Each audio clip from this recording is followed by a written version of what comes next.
ఆనాటి కాంగ్రెస్ పాలనలో తన తండ్రి గారు చనిపోతే ఊర్లో దహన సంస్కారాలు చేసిన తర్వాత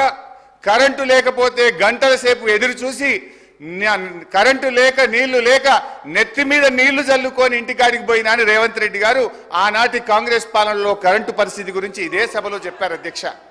అధ్యక్ష ఇవాళ పరిస్థితి ఏడికి వచ్చిందంటే చివరికి గౌరవ మంత్రులు ముఖ్యమంత్రి గారు ఎక్కడన్నా మీటింగులు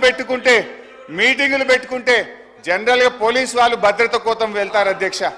మీటింగ్లకు పోలీసు వాళ్ళు పోయి భద్రత కోసం వాళ్ళు నిలబడితే అధ్యక్ష ఈ రోజు కరెంటోళ్ళు పోయి మాత్రం నిలబడుతున్నారు అధ్యక్ష పోలీసు వాళ్ళతో పాటు ఏడ మంత్రి గారి మీటింగ్ ఉన్నా ముఖ్యమంత్రి గారి మీటింగ్ ఉన్నా కరెంట్ వాళ్ళు జనరేటర్లు పట్టుకొని మాత్రం ఉంటున్నారు అధ్యక్ష ఆ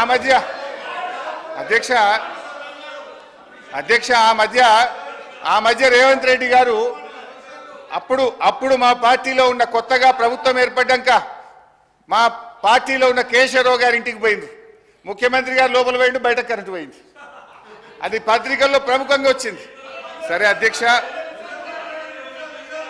గత ఓపిక ఇంకా చాలా చెప్పేది ఉంది రాగే గత కాంగ్రెస్ పరిపాలనలో వృద్ధులకు ఇచ్చిన పెన్షన్ 200 రూపాయలు మేము అధికారంలో వచ్చిన వెంటనే 1000 రూపాయలు చేశాం రెండోసారి అధికారంలో రాగానే 2000 చేశాం మా దశాబ్ద కాలంలో ఇచ్చిన మాట ప్రకారంగా వృద్ధాప్య పెన్షన్ 200 నుంచి 2000 రూపాయలు చేశాం అధ్యక్ష మీ సోకాల్డ్ ప్రజాపాలనలో చెప్పిన 100 రోజుల గడువు దాటిపోయింది 4000 పెన్షన్ నాలుక మీదనే ఉన్నది ఉన్న 2000 కూడా చక్కగా రాక అవ్వాదాతల పరిస్థితి అధోగతి అయిపోయింది అధ్యక్ష 2021లో విడుదలైన నీతి ఆయోగ్ నివేదికలో ఏముంది అధ్యక్ష Telangana is the 7th largest state in terms of GSDP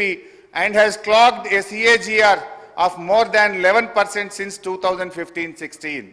It is one of the fastest growing states in the country. The state's economy has grown at an average annual rate of more than 9% since its formation, which is significantly higher than the growth rate it had attained before its formation as a separate state. Telangana Rashtra